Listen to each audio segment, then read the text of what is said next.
Good afternoon. We cordially welcome you on behalf of the Inter-American Institute for Cooperation on Agriculture. Welcome to the Rural Youth Community Hackathon with the objective of forming a community to benefit the rural communities of the Americas, particularly youth. The Deputy Director General of ICA is with us, Lloyd Day, Director of Technical Cooperation, Federico Villarreal, the Semfotech Dean, and our technical cooperation team and the team of the ITC at ICA. We thank you so much for helping us to establish the partnerships, not only with ICA, but for the for academia, international networks, youth networks. And I'm going to mention just some. We thank the support from BEAR, from Semfotech University, Alliance for Understanding, AIE, A for Nature, Zamorano University, 4-H, the Latin American Organization of Youngsters, Agro Business Youngsters, and others who promote development and change through youngsters and who have developed many of these programs. So we have activated a Menti code for today's activity, and you could enter it by going to the Menti, and the code is 84388901, 84388901. Without further ado, I'm going to give the floor to our Deputy Director General, Mr. Lloyd Day, who is a great partner and promoter of this program. You have the floor. Thank you, Ileana. Good morning. It's a pleasure to be here today with the Cultures of the Americas, because at ICA, we know that you are an important part of agriculture and that you have knowledge and good ideas that you could teach us many things, especially those of us who are just a little bit older than you. So your enthusiasm, your educational levels, and your commitment, as well as knowledge of new technology, and how easy it is for you to obtain information is a great skill, and you can help and impact rural development. These are just some of the qualities that we want to be able to leverage through you. Now, at other points in time, we have also spoken about, well, the difficulties that we all face, especially you as youngsters in rural areas, which have become aggravated in the past few years. Some of the figures that we have shared with you, well, according to figures before, many years back, the youth represented 17%, 107 million of the total population throughout the Latin American and Caribbean region. And 20% of those individuals live in rural areas. The pandemic has led to the loss of 17 million jobs. And unfortunately, without you, youth, were one of the most impacted groups. Before the pandemic, only 56% of the pandemic with the lowest income group attended high school, and only 9% of those continued on to higher education. Those percentages are probably worse now after the crisis of the pandemic. We can say the same thing with regards to poverty. 39% of youngsters, such as yourselves, live in poverty, and 10% among the very poor. Among youngsters in rural areas, double the amount of youngsters in urban areas with regards to the level of poverty. Youngsters are also the victims of discrimination. So we have a scenario that challenges us, challenges our work. especially with regards to the disadvantages at many regions, or in many regions, sorry.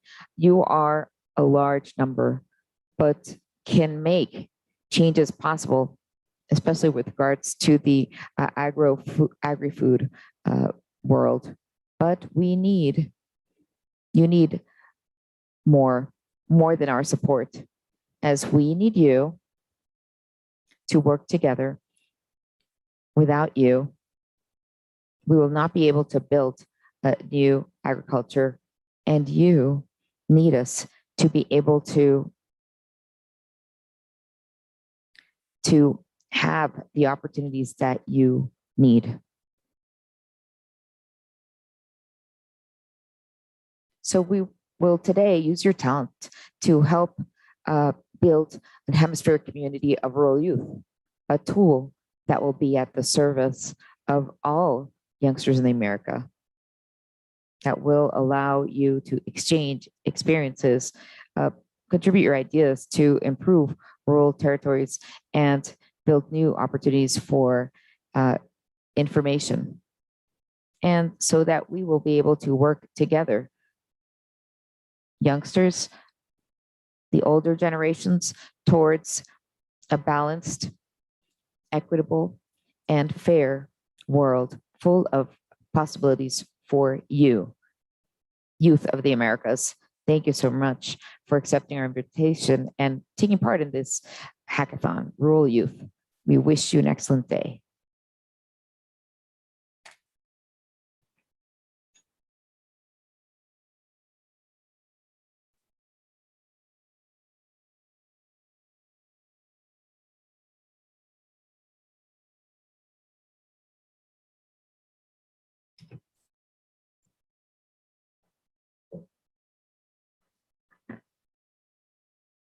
We're now going to listen to Mariela Zuniga, who's going to explain how the hackathon works. Thank you so much. Sorry, not Mariela Zuniga. Sorry, we have our organizer of the hackathon, Silvia Castellano. I'm sorry. We're going to share a screen and begin with the explanation of the hackathon. I'm going to welcome all of the youngsters that today are watching us from the Americas. We're going to begin the methodology of the Rural Youth Hackathon 2021 to be able to understand the process of what has to be done and what is expected of participants.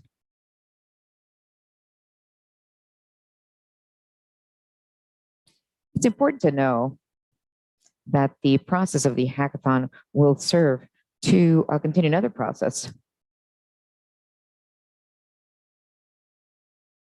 and help the community of rural youth in the Americas.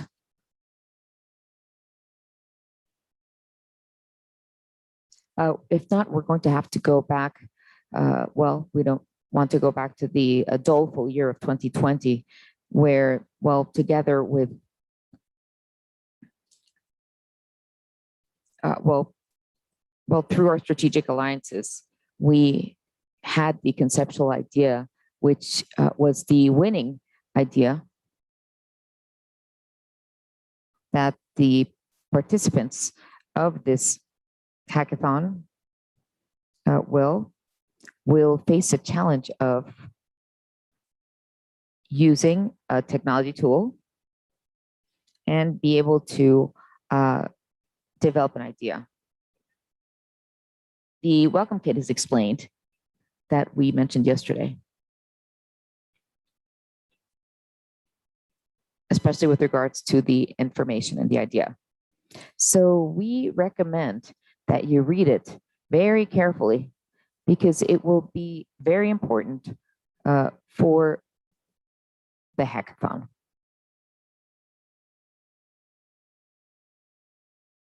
But this idea has the objective to build a community of rural youth that will be geared towards interaction, to sharing experiences, and of course, to developing digitized ideas and processes in agriculture. So just for you to understand the objective of the hackathon. Well, the objective is focused mainly on developing a technology proposal for the next generation of this tool, and to be able to come up with a better rural youth hemispheric community by exchanging knowledge, experiences, and to contribute to more skills and among agricultural leaders and rural youth, all in the Americas, of course. So how is this organized this next week? Well, let me explain it. During this week, Monday until Friday, October 1st, we're going to allow our ITC members at ICA to provide mentorships to answer all of your questions to help you with the hackathon. Now, this will be done from 4 to 5 p.m. Costa Rica time. The mentorships will be done through Discuss, and that's why Julio Salis is very important. Discord, sorry. And it's very important for you to accept the invitation that we sent you in yesterday's welcome to be able to enter the Discord server. Or if you face any problems, you could write to us. And the email is up there on the screen. And that way you can have opportunities with Discord. Well, the email will be up soon. Then you'll be able to 9 to 10 a.m. Costa Rica time to listen to experts, and we'll be posting that. And the idea is for you, well, to be able to perhaps include the information in your tool, or even use the knowledge for future learning. So be very attuned to your email. And you have to create 2 products in addition to the final product. In the event, these are for the finalists. And then you will also find these deliverables in the welcome kit. So first, you'll be able to develop a concept by Monday at the latest. We're listening to Madam Sylvia Castellano. And then afterwards, you will be able to deliver the design of the database with the source code of your tool. And you have until October 2nd to the 17th for that. Costa Rica time. When the deliverables are evaluated, then the finalists will be chosen and presented to a jury. Then the date, save the date, it's going to be 9 a.m., 25th of October. Now, the evaluation criteria. Once you submit the deliverables, these will be the criteria for evaluation. How feasible is it? The user interface. Third, security and administration by the community. The execution of the solution, how correct it is, and then it's indispensable to be as inclusive and fair as possible.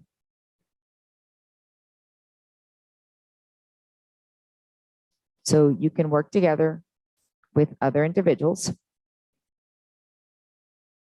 and work on all of these items.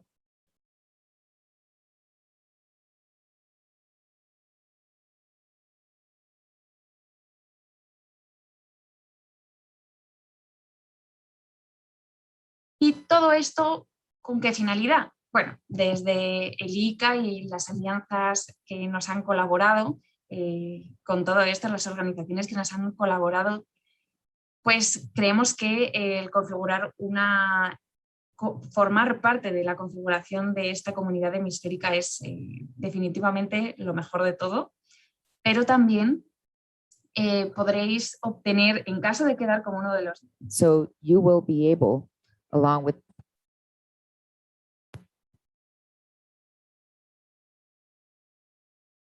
U Creativa, de la Universidad Creativa, para el segundo y para el tercero el 50% de las becas para la U Creativa de nuevo. Ahora, bueno, sin más dilación, procedo a darle la palabra a mi compañero Julio Solís para que nos dé una breve explicación del medio que utilizaremos para comunicarnos con ustedes, que es Discord. Julio, adelante. Sí, gracias, Silvia. Buenos días y reitero la bienvenida a todos. Vamos a repasar las especificaciones para el uso del Discord, entonces, como indica Silvia, que será la plataforma para recibir información, buscar información y todo el apoyo que ocupen en el desarrollo del evento. Ok, me indican que vamos a dar unos segunditos nada más para continuar. Sí, estamos solventando un tema de interpretación, entonces ya vamos a continuar.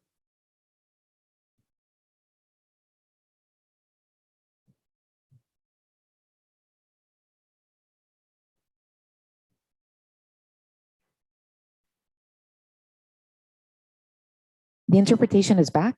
Just want to make sure. Yes. Okay. We had a technical inconvenience.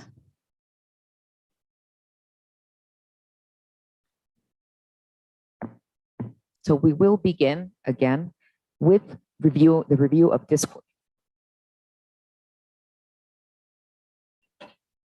Okay, as Silvia mentioned, you had to have received in the invite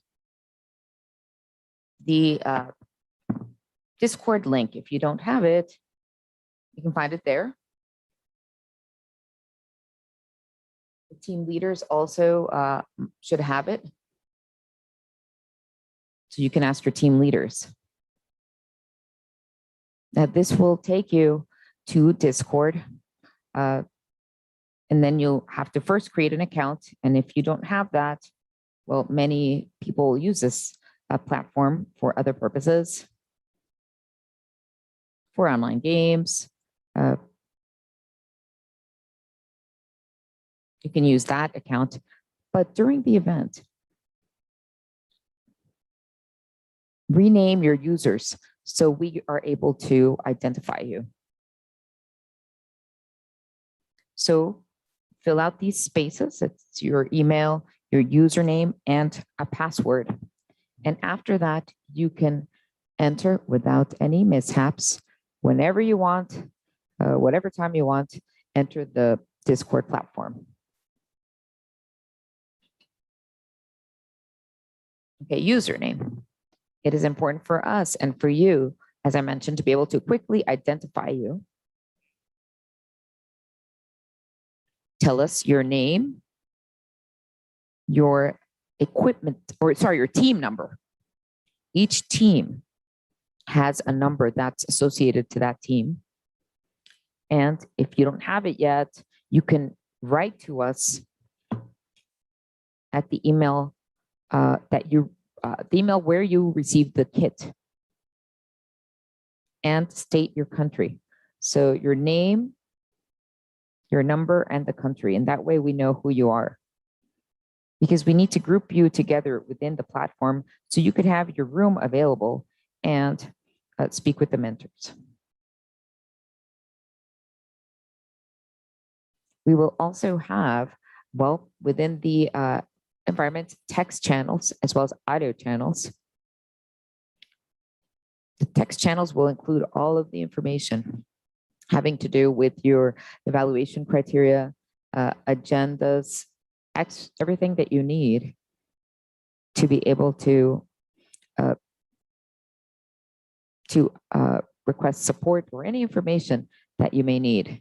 And in the audio channels, well, these are meeting rooms, basically, where each team will have their own meeting room and meet with mentors. There'll be general rooms, meeting rooms for each of the teams.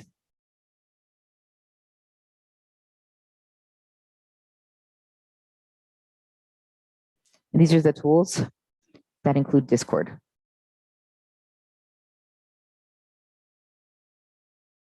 We also sent you a video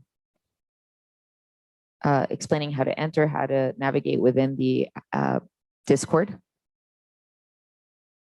Text channels, audio channels, menus. Everything that you need to review it.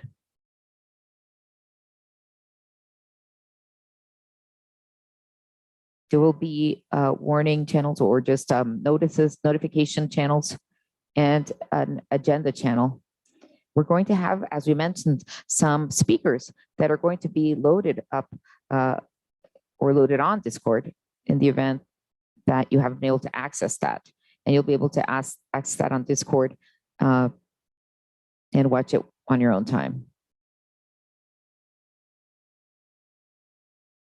So there are many teams or many individuals that still don't have a team.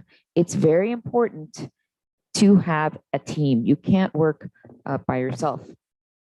So here in this channel called I Need a Team. So you can introduce yourself. I'm Julio Solis, for example. I am a systems engineer. I am a coder.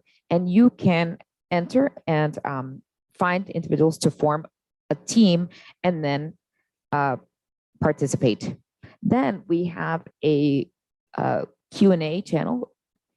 So that way you can ask your questions. And here, you can record questions. And in the least amount of time, you can, you would have to ask your mentor and have additional mentorships or additional sessions for mentorships 4 to 5 p.m. Monday through Friday. That's Costa Rica time. This is where you request a mentor. It's called the I Need a Mentor channel. And then we will set a time with you to be able to answer your questions or provide any guidance you may need. So these are the mentorship meeting rooms. Now, these are open rooms, open meeting rooms. Anyone could go in. The different team participants can enter. And you could discuss certain items or any item, really, and ask your questions. So each team is going to see, well, their own meeting rooms. So you can meet here privately as well and ask your mentors to help you privately, and the mentor will enter your room and speak to you. So that's the information on Discord. Again, we cordially welcome you and wish you great success with this event. Thank you, Julio, and thanks, Silvia, for introducing us to the Discord platform and for telling us what this week's agenda will look like. Now, this is all described in the welcome kit. Now, you can also enter with 84388901 into Menti to ask your questions right now. So that way we can interact virtually. We're going to ask Stephen Guerrero from Senfo Tech University, who's going to speak about design thinking, and it's very important for this process that we're beginning today. Thank you, Professor Guerrero. You have the floor.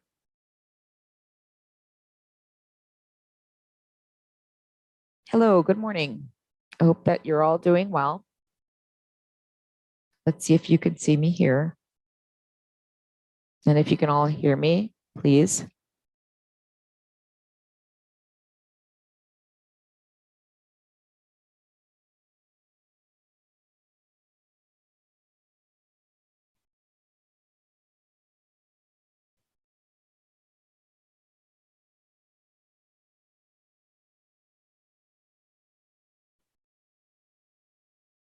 Okay, we're seeing the back of the screen. Thank you. I had to change cameras. It's a great pleasure for me from San Fotec University to be able to speak to you.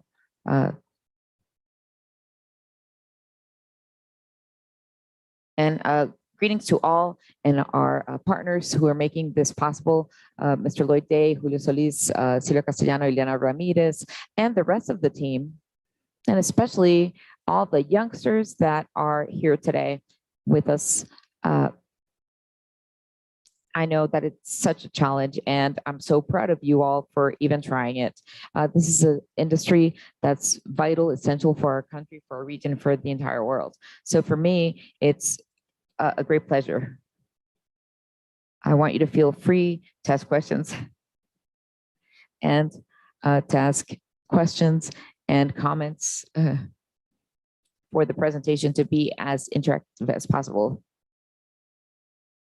Something important to consider with regards to design thinking is to ask ourselves to do a self-assessment with regards to innovation processes and who innovates and how do you reflect this innovation in all of these processes that we can develop. So this morning, I think it's important for us to interact with each other and to ask a basic question. And it's a basic question for those of you to go to the Menti and take part. I want to hear your opinions with regards to what you interpret as being an innovative person, because we're all going to be a part of this process.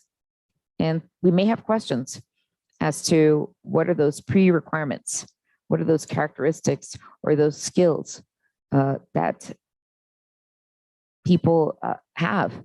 So I think that, well, so go ahead, go to Menti, the link that I sent you. I'm gonna share my screen.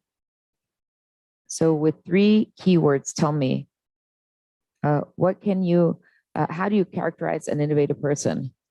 And I'd like to hear this from you to start the conversation. If you cannot enter the link, enter this.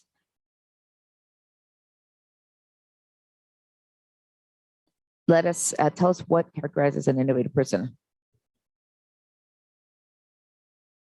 I'm gonna share my screen.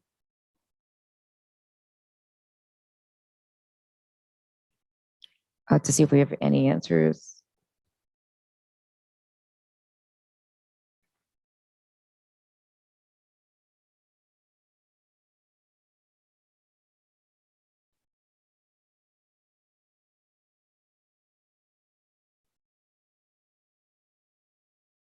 We're able to enter.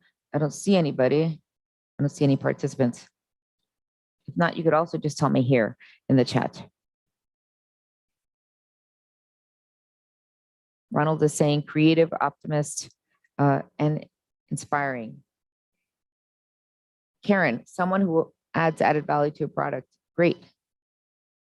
Excellent. How about more comments? Someone that seeks solutions. Great. Those 3 descriptions are helpful because they help us to identify what an innovative person is. When we speak about innovative people, we're not necessarily speaking about something that is characteristic of people that are highly educated or people that are very skilled or trained or that in truth or that truly understand what innovation is. The main characteristics of innovation are precisely some of the features that you mentioned. That curious vision of life, that questions life, that vision of finding alternative realities, how to resolve issues or problems. And being a leader. And leadership, not as something that you're born with, but something that you can develop.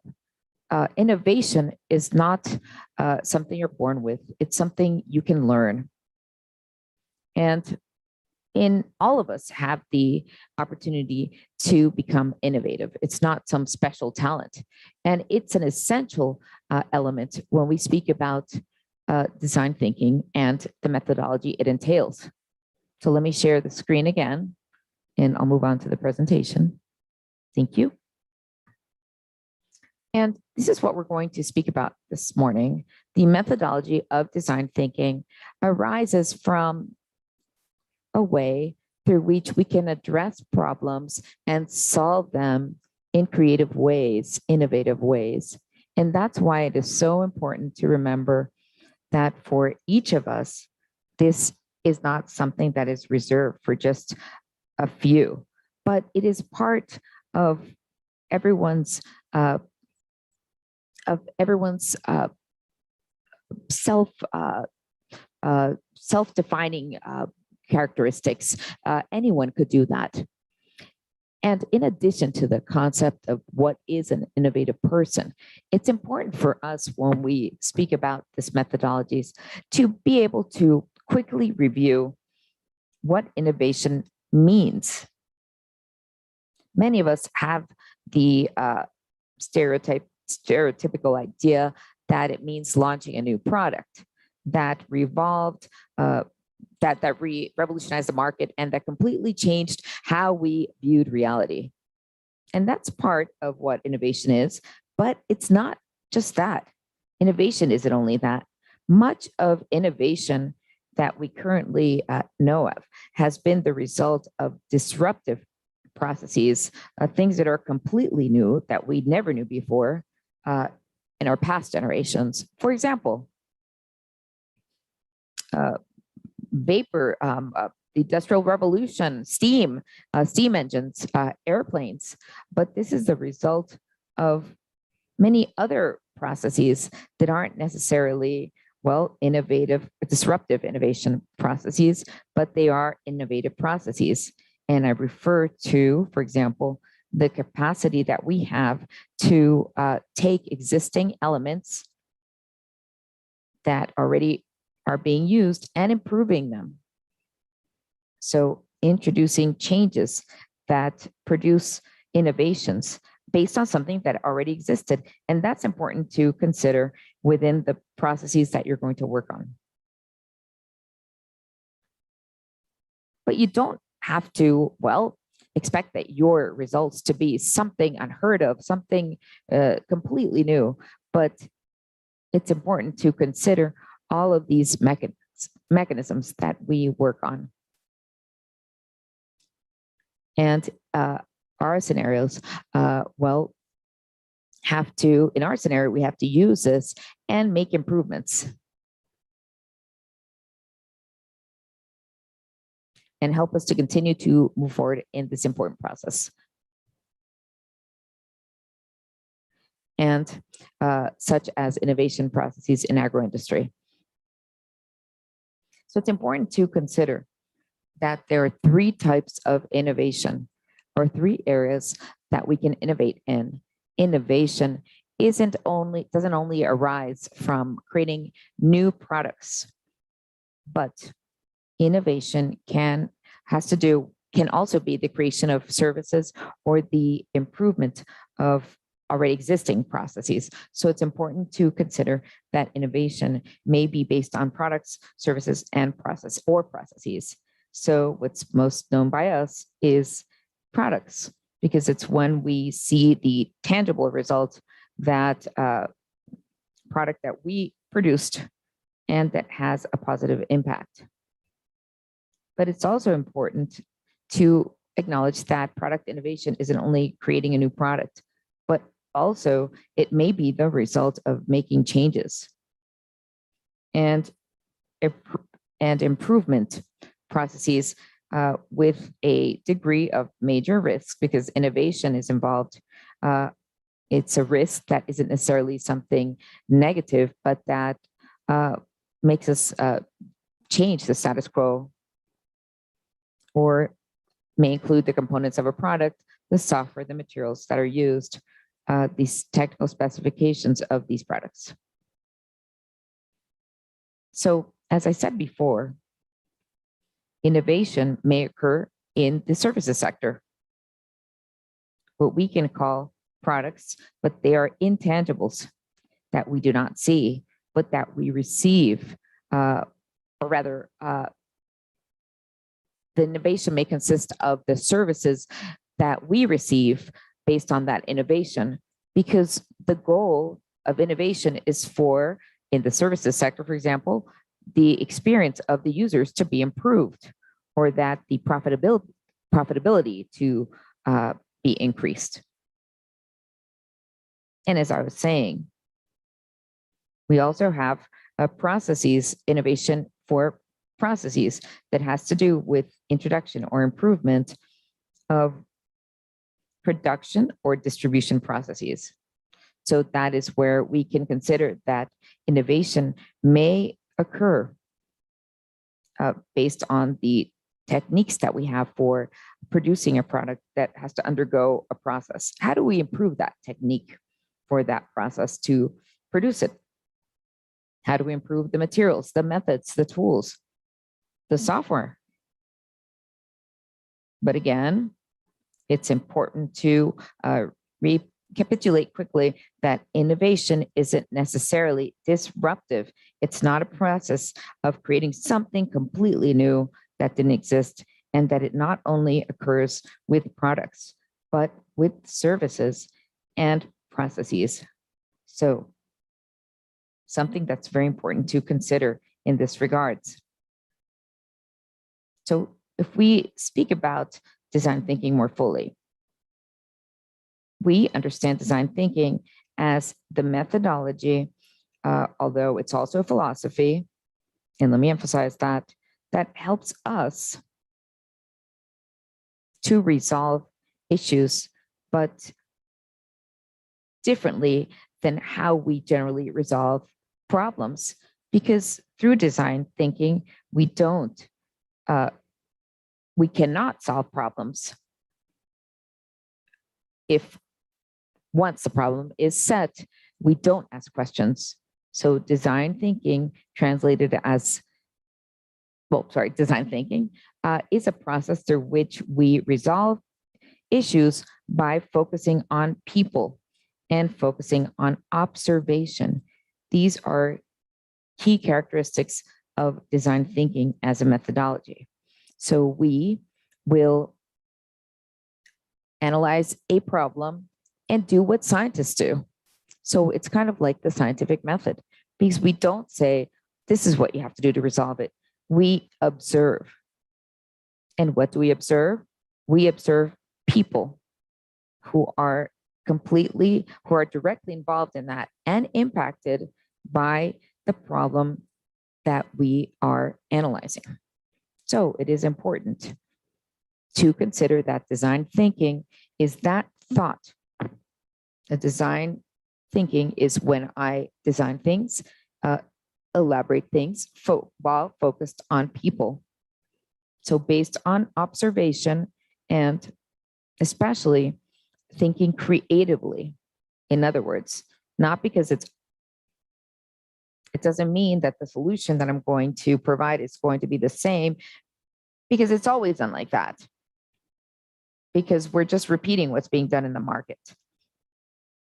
Because it's what other suppliers are doing. And the solution is part of what other suppliers are offering. It could be something completely radical. I would also like to read some other comments that I'm seeing to be able to make this process more interactive. So Ronald says that anything that cannot sell is not something, whatever I do not sell should not be invented. So if something is useful, it will probably be sold well.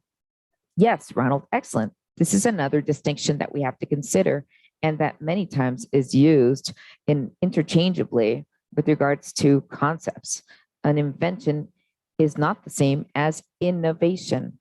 Innovation goes through every invention goes through an innovation process, and it's necessary to enter a market process, as Ronald says here, opportunities where it may be profitable with regards to the benefit of the invention that I'm trying to evolve towards. So that's very important. That comment is very important, Ronald.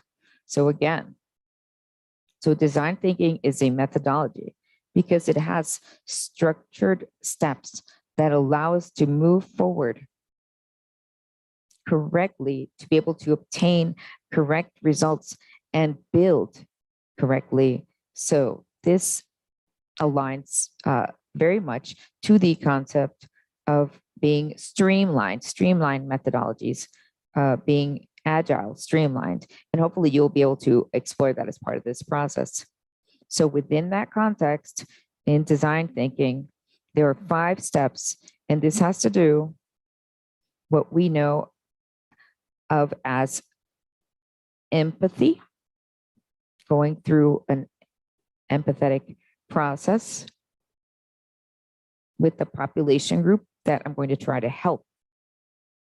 And then definition, which is precisely what we would have to do, establish our hypotheses, and then a creative process that I'm going to start to develop with regards to the problem already defined, and then move on to a process where I'm going to convert this into a tangible idea, and then where I'm going to take steps to adjust my prototypes to understand my users better. So we're going to see this in further detail, but this is what characterizes design thinking as a methodology. However, design thinking is also a philosophy because it allows us not only to change that mentality when we face problems. It helps us with the problems, resolve those problems when we see opportunities to be able to find creative solutions. It's a philosophy because it helps us have a more human approach with the solution we want to resolve, a more personalized approach based on the characteristics of the population with that I'm trying to work with in the geographic area that I'm located. So based on that perspective, it becomes a philosophy of life and a great one as well. Very empowering and very human because it brings us closer to understanding and creating things that will bring solutions to people, and not only something that I want to produce for marketing purposes and make it profitable. But that will be very human or human-centered. And technology as an intrinsic part or based on the context of design thinking as well will be a tool and not an end to itself. That we not think that technology that we use as an innovative process through design thinking helps design or helps resolve problems, but will be a channel through which we create value for people based on that problem that we're trying to resolve. So speaking about the different stages of design thinking, we have the first phase called empathy. So creating empathy. So I like this actor and producer who,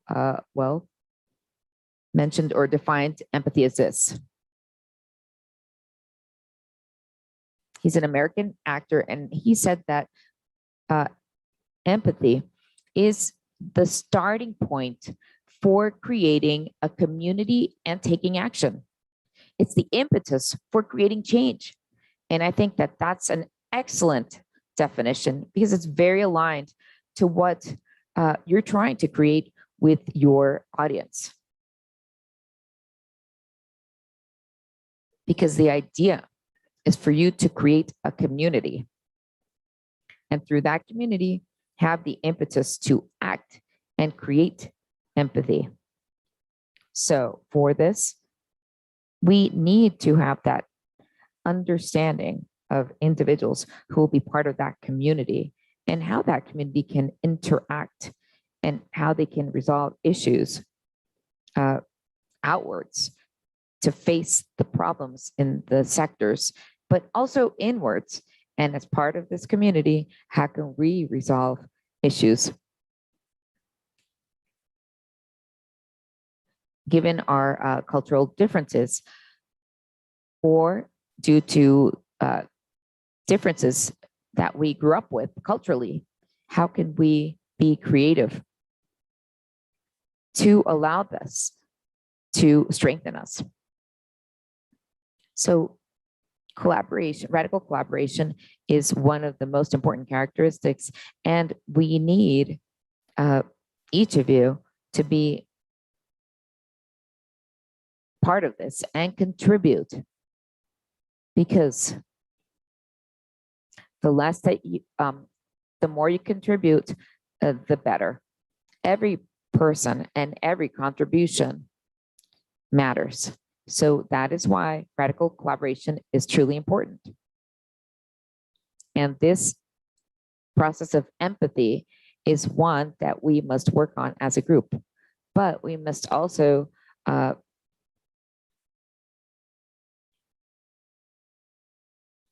we will take it to the population that we're going to help resolve, or the population whose problem we're going to help resolve. So that's why we have many design thinking tools. And I always love to share texts, quotes, and different platforms, and remind me to send that to you. I like to send techniques that you can use for the stage to be able to understand individuals, to be able to understand what the person feels, what they do, and how the individual acts with regards to the problem that you're going to solve. If you understand the individual and the problems that they face, you're going to have a large part of the problem already solved with this, having this purview, because you're going to resolve something that is necessary. So once that we've done this process where we understand individuals, we start to narrow down, well, the funnel. So we try to look at the different data, the different things that are said about this population, and we're going to try to convert that into a proposal, a hypothesis, let's say. And it's going to help me find that statement that's going to help me find the solutions to the problem. It's what we also refer to as point of view, because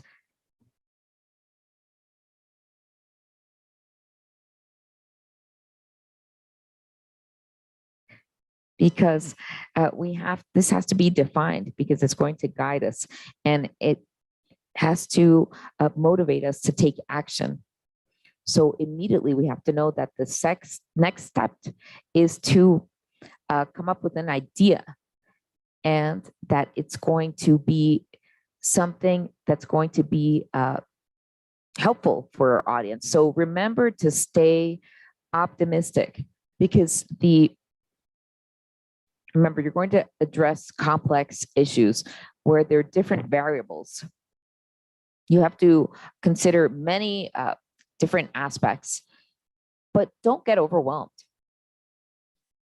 Don't let it intimidate or scare you. If we define the problem in a way that is important, that you can process, we're going to feel motivated and move forward and find those solutions. If we define it well, this hypothesis will guide us and help us work as a team. And it will take us to the next stage, which is the stage where you're going to, well, think, you're going to imagine and design. You're going to think about what you're going to do to solve that problem. But it's not like, brainstorming. You don't want to, you are going to think about the three main questions. What are we going to design? Who are we going to design this for? People-centered, because it has to be people-focused. And how are we going to design it? So this is important for us to consider those three questions. And the statement by Donald Norman, who wrote a book that's called Living with Complexity.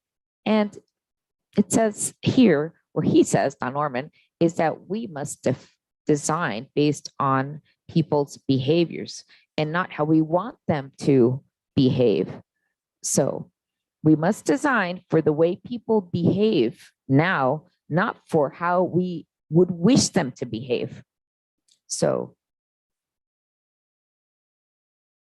many times when there's, if we are in areas like green areas where there are like a park or an area that is designed for a bike trail, or at our universities, or how about hiking trails? These are areas that are designed for a person to do a specific activity. For example, what happens if on a bike trail, people skateboard? No, we didn't design that for a skateboarder. So we must design areas based on how they design, how they behave already. You can't force them to act as you want them to do. So if we design our product or our service based on what happens now, I think it'll make more sense, because we can't force people many times to change. So with these design processes, a piece of advice: you always have to place how useful it is as the main priority before we think of what it's going to look like, or how cool it's going to be, or how aesthetic it's going to be. Of course, we want something that's nice or beautiful, but our prototype has to be useful above all. It has to be functional. And this is going to make a true difference if we design something that has great use, and then we think about what it looks like. And that's what that slide is trying to say. And don't forget about that stage. Now, let's continue. Design thinking phases.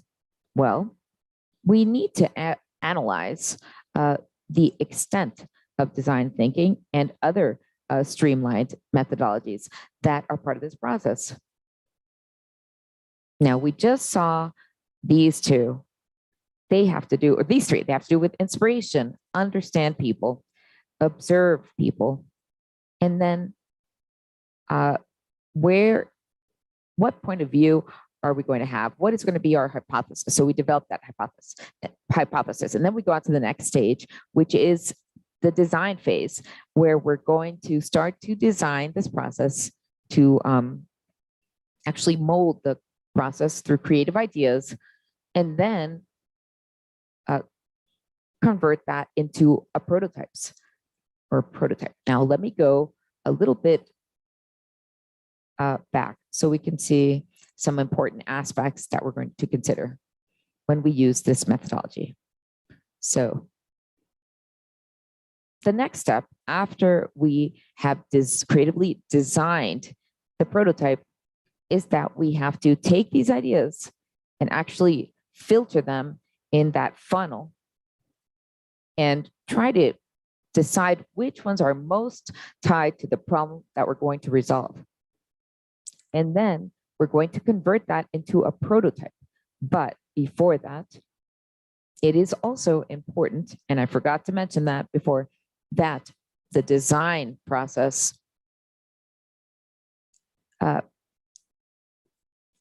so for design processes, we have to think about quality rather than quantity. So the more ideas, the quantity over quality. Quality and quantity have to also be considered. So we cannot also take judgment, and we cannot have, we're asking all of you to give us ideas, but don't judge, and we're not going to be judgmental. So don't be judgmental. And then we filter ideas.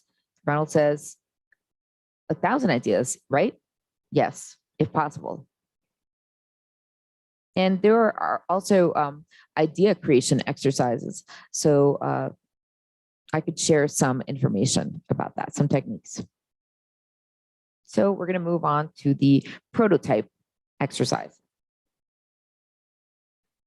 So we will take our low resolution image and reflect the idea we came up with. We can use recycled material. We can use digital items. We can use drama, other elements having to do with the arts, music, and it could be cross-cutting. And this is all part of our prototype. And why are prototypes important?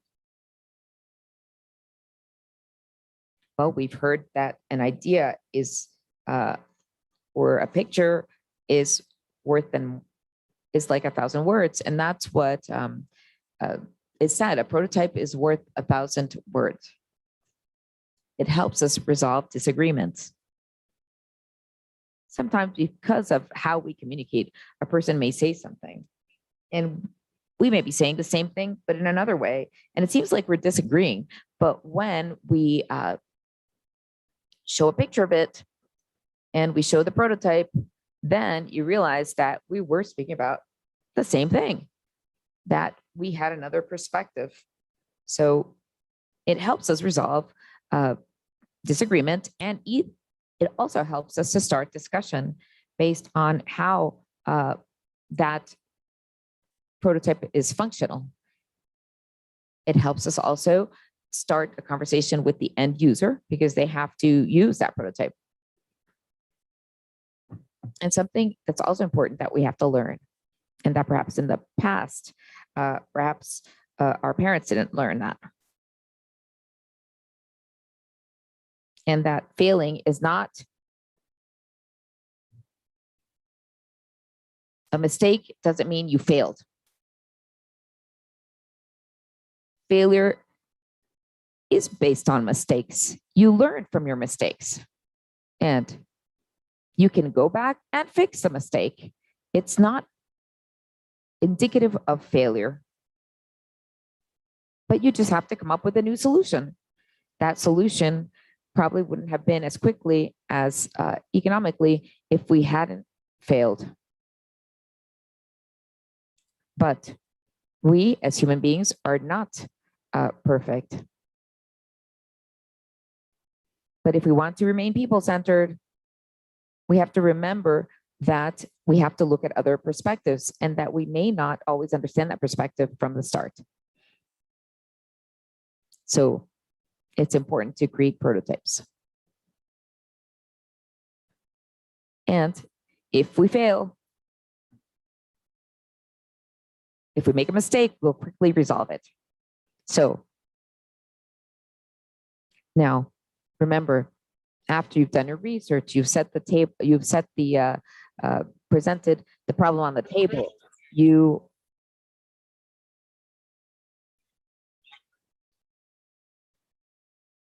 I'm sorry about that. We are very happy that our prototype is the best, but we may think it's the best, but don't fall in love with your prototype. We always think that what we design, it's like our baby. But that prototype may be wrong. That prototype may have a mistake. Don't force your prototype on somebody. Remember, it's not about you. It's about the other person. but think about all the different ideas and ponder the idea. Many times we don't visualize other situations, so we have to let ideas settle. We may have a really good idea, but let it sit for 24 hours, and we may realize that you have to make some tweaks, some adjustments. So don't always think that your first idea is the best. That's some advice. And don't ignore coming up with drafts or a first sketch. Always use a pen, paper, and pencil, paper, and remember that your first sketch isn't always going to be the best one. Let it sit. Don't forget this advice during this stage. And we have a last stage that means proving your results, the proof. So why is this helpful? Well, to answer this question here, is this really what the community wants or needs? Is this the solution that I have for that problem? Is that going to resolve the issue that that community has? Or am I just excited about my prototype? So when I perform these prototype proofs,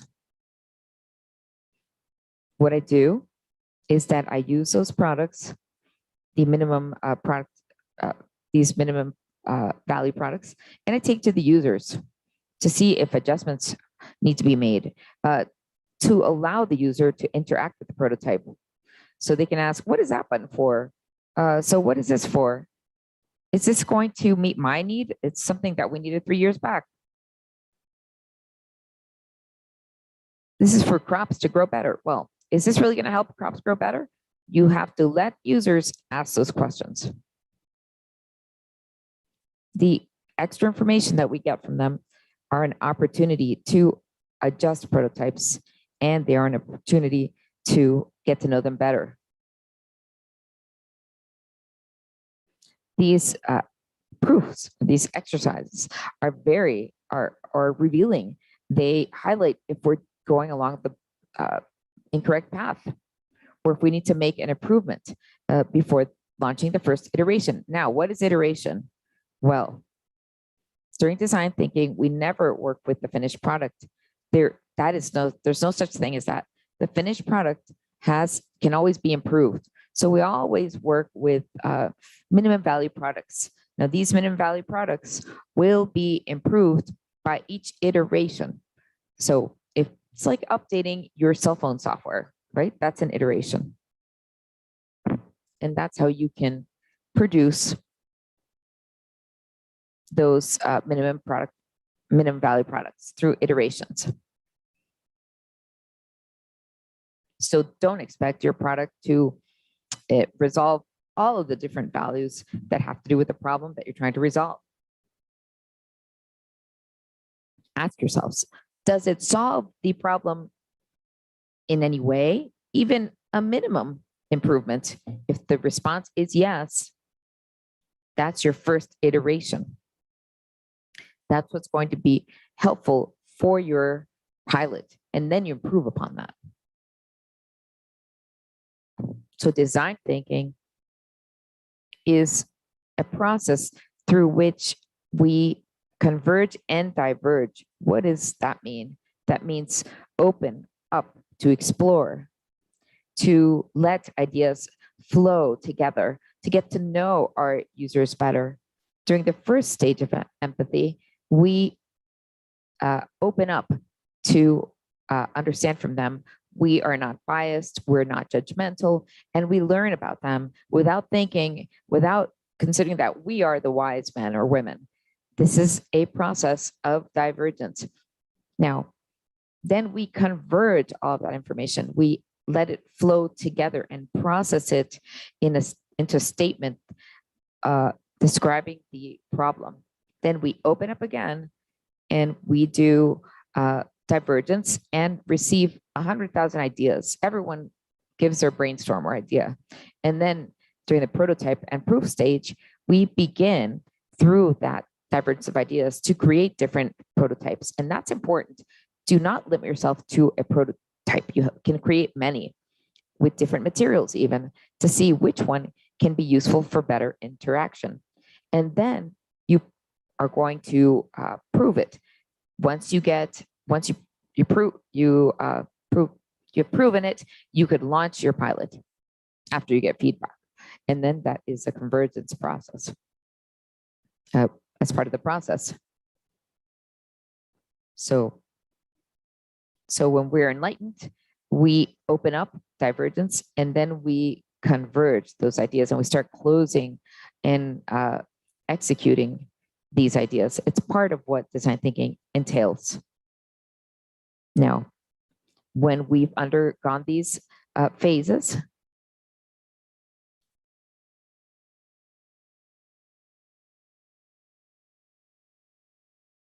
when we go through the understand, observe, synthesis, ideate, prototype, and test phase, then we go to another stage that isn't part of the design thinking phase. Remember, design thinking is an exploration laboratory. So this lab gives us the opportunity to, remember, it's not rigid. We can go back and make tweaks or adjustments. And if we haven't executed one stage well, we can go back and ideate more. So once that we have undergone the 5 design thinking phases, and we have proven and have the minimum value product, we can go to an implementation phase. It's not design thinking, but it's very similar to that. And then you have to think about your extensive team, the judges, and you can use tools such as storytelling or a storyteller. And it means telling a story where we no longer, where we know what the problem is and the potential solutions, but we have to transmit that to people who did not undergo these previous process with us. So storytelling is a very important tool before we launch the pilot, before we show it to our, so it's showing it to our sponsors to help us move forward, to help us with our questions. And then we can extend the process or add information to it. So that's why storytelling is important to start the pilot phase, where I propose my pilot and that I think about the business model that is behind that. So these are elements that are not necessarily part of design thinking, but they're related to that. I think you should look at those techniques, because basically storytelling is just telling a story, and it has a vertical column, or it has a spinal column. So one day the farmers had a problem, and this was a problem. Every time they tried to take their products to market, they would face X problem. Oh, okay, the root cause is that, and this is the problem. I mean, this is the problem, that's the root cause, and that's how we're going to resolve the problem. So as a result, they can resolve the issue more effectively. And then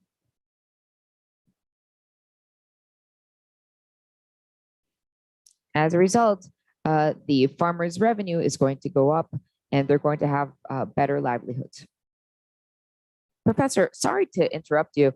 You only have 2 minutes left. Great, I'm already ending.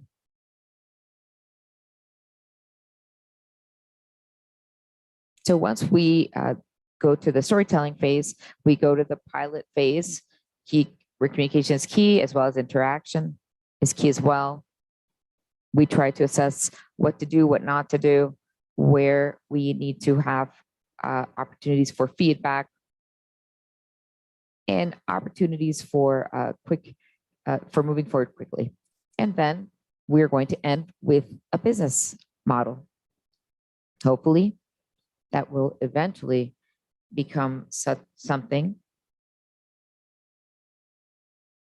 sustainable. And then we deal with the economic side. And it has to be aligned to streamlined methodologies. So that's the end of my presentation. Thank you. Thank you. And if you have questions, feel free to ask them. So if not, please remember that we're here to provide support in anything you may need. Ika has my contact, and please reach out to me if you need. Thank you. Thank you, Professor. We truly learned tremendous amounts of information, and I know it's going to help the teams. Now, regarding Professor Guerrero's offer, you can ask questions at the Menti in the Menti code 843-388-901, or during the afternoon during your mentor sessions. You can also clarify questions. So now we're going to hear Mariela Zúñiga and Naif Blanco, who are part of the Hackathon coordination team. They're going to tell us about, or generally describe, the situation dealing with youngsters and the context of the hackathon, and that addresses a specific problems that have to be addressed. So Naif, Mariela, you have the floor.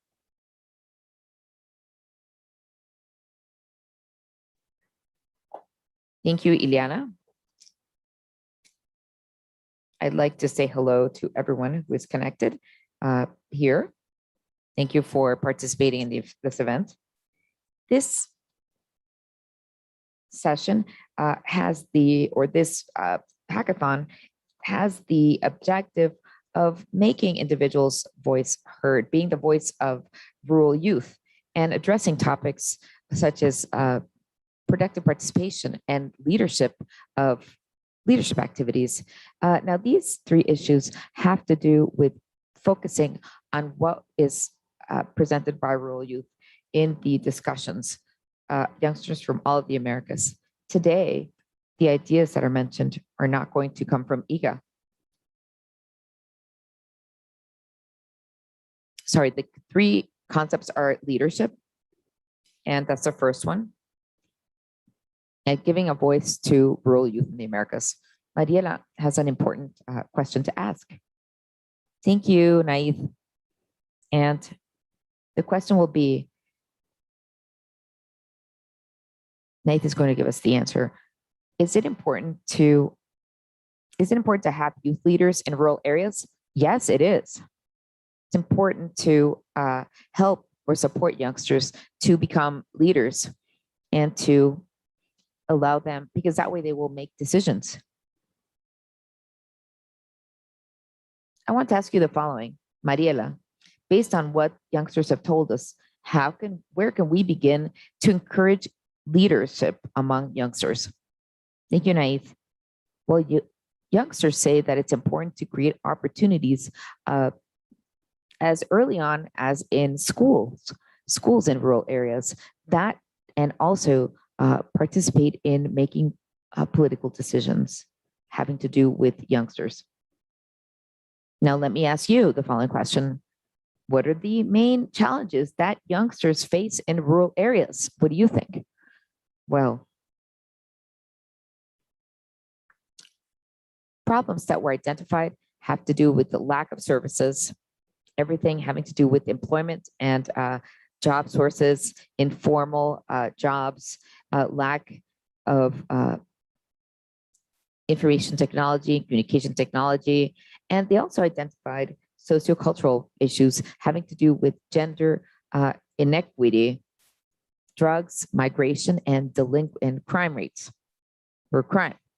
They also mentioned the fact that the role of youngsters remains invisible, and they're not promoted as leaders. We also have double discrimination known as gender inequity and violence, little time for recreation. Now we're going to address technology.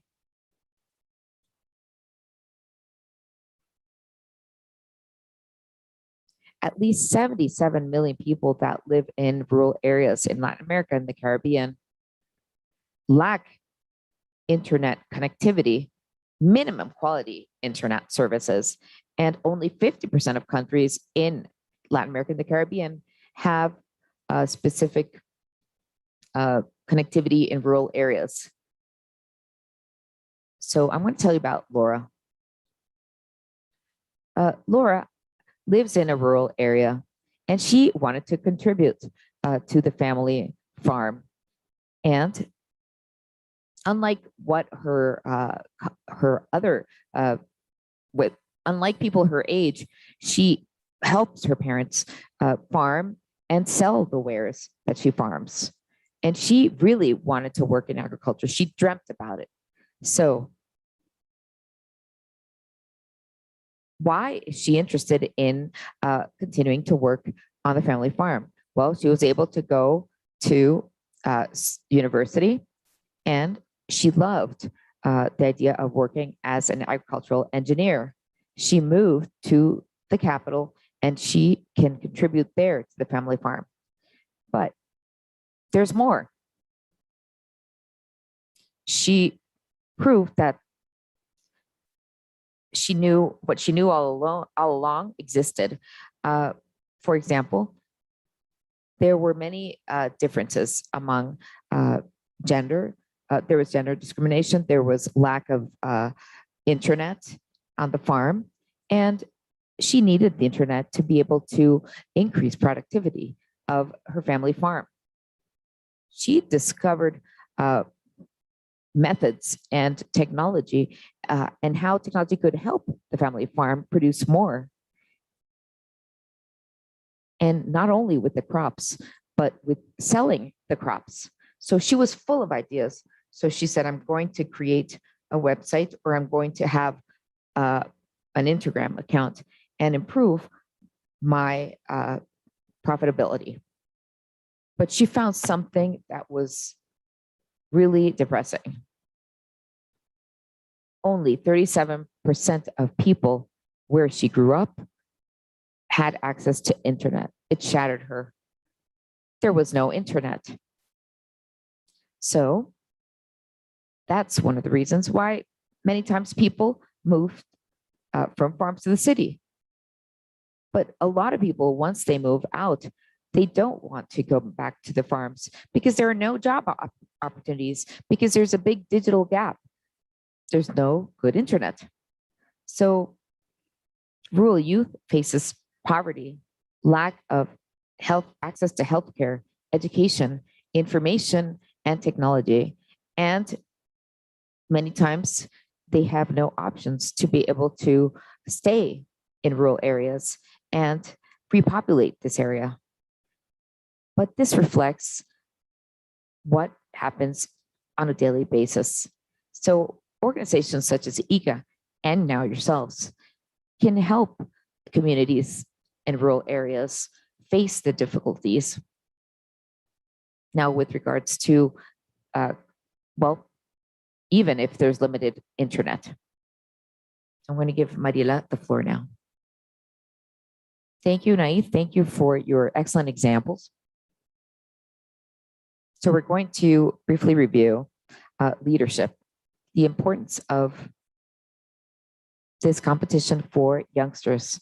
Then we saw technology. We looked at how important technology is, and access to technology for youth development. We're going to speak about productive participation, the role of youngsters within the rural setting that they live in. Okay, so I'm going to just go to the next slide. So it's going to be done like this. It's either going to be a myth or true or false. Rural youth, do rural youth have optimal tools for their development? False. You need more tools. Youth needs more tools for more knowledge about the rural value chain. And this would allow for better infrastructure and allow farmers to sell their products. It's important to mention that rural youth has an opportunity. They are capable for, or they have the option of going, of depending on innovation. They can use innovation as a last resort. And how do they do that? By using the tools they have on a daily basis and adapting them to the new needs. In this way, they can choose to do things differently. Professor Guerrero spoke about the importance of innovation. So here, our rural youth just reinforce that. The second is as follows.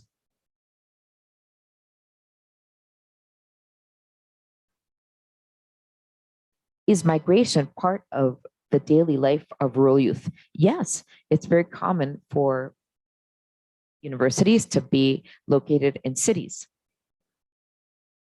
Youngsters have to leave their home and live in the city to be able to go to college or receive technical skills training.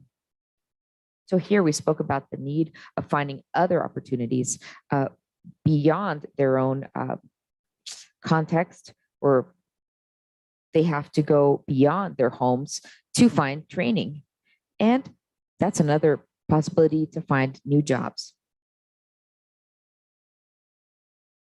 We also, something that wasn't mentioned was fresh water, drinking water. Many people don't have running water. And this makes it very difficult to be out in the fields and finding new opportunities. The second one would be the digital gap.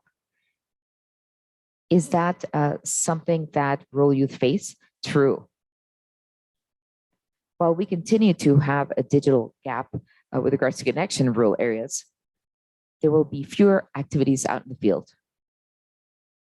Now, this is a situation that rural youth face on a daily basis. And it's important to emphasize that connectivity is associated to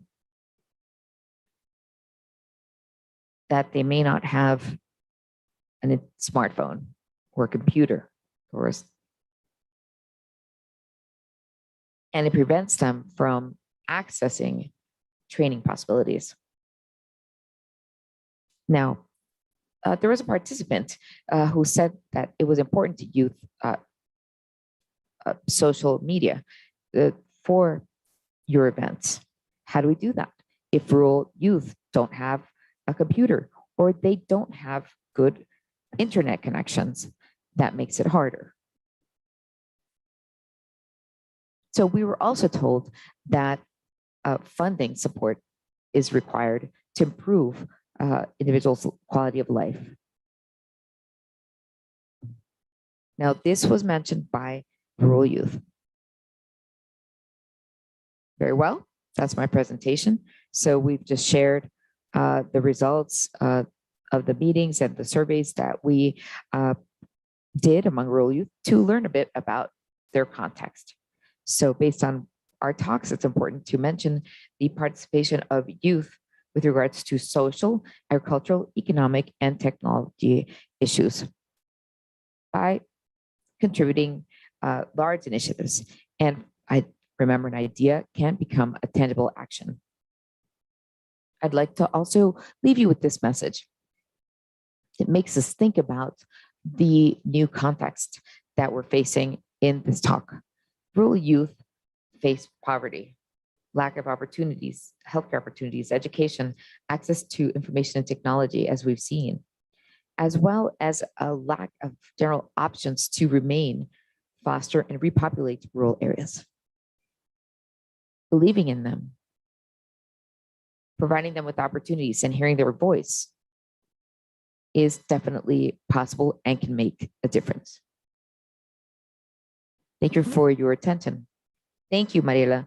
So to close this session, the Hackathon and Mentorship Week, we're going to give the floor to Federico Villarreal, Director of Technical Cooperation at ICA. Thank you, Ileana. Thanks to all of you. I'd like to begin by thanking the entire team of Gender and Youth. That's led by Mariela and Liliana, and that has made tremendous headway in this process, in this integration process, with regards to the cross-cutting nature of this, and for raising the voice of women, of youngsters. And that's essential. So many issues were mentioned during the launch. What drew my attention were two of them: innovation and empathy. The need for innovation to include the other and think about the other when we innovate, to think of them as ourselves. I also positively like the idea of emphasizing the need of raising one's voice, of getting to know what rural youth need and want, getting to hear their voice.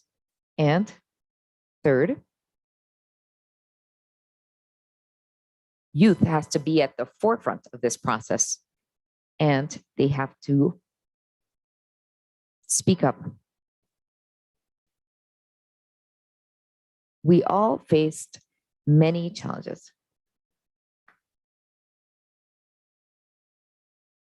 The greatest challenge that has to do with the pandemic or post-pandemic, depending on how you think about it, climate change, and the great challenge it means with addressing challenges and mitigating issues, then inequity, the different economic, social, gender, and youth inequality that we experience on a daily basis.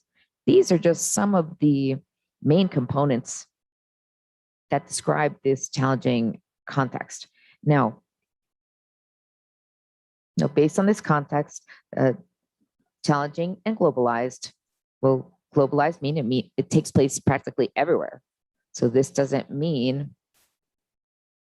denying that things are different, and it happens to all of us. We're not all the same. So within this context, this globalized and heterogeneous, different context made up of differences, we can accept your leadership and your life goals and tie that to this aspect. The fact that you live in a rural area should not exclude you, and the fact that you're young as well. And Mariela and Naif mentioned that they work, that many youngsters, they farm, they go to school, they're men and women, and they help their families. They are helping with innovation, because people are key with change and innovation. And different pathways are paved many times based on limitations and adversity. We hope to build together, with the results of the hackathon, an opportunity for coordination, empowerment, participation, and full development of rural youth to strengthen their skills, improve their engagement or participation. And I tie that to their voice, that they feel that they can say something and be heard. It's your voice, promoting leadership and broadening your impact. So given the fact that we don't have much time left, I'd like to thank all of the participants for helping us renew this project that includes Youth of the Americas, and welcome you to the ICA community. As Mr. Scali, during the World Food Summit, Agnes Scaribata, which is the U.S. Special Envoy to the United Nations, she said, and we agree with what she said, that nothing for youngsters should be done without youngsters, or nothing for youth must be executed without youth. Thank you. Thank you, Mr. Day, Mr. Villarreal, for taking part in this inaugural session. We'd like to thank Singfotech, Bayer, Singfotech University, and Samara University, and all of our sponsors and supporters. Now, don't forget to connect at 9 a.m. Costa Rica time and hear the different talks that we've prepared for you. And 4 p.m., 4 to 5 p.m. Costa Rica time for the mentor sessions. Thank you and have a great afternoon.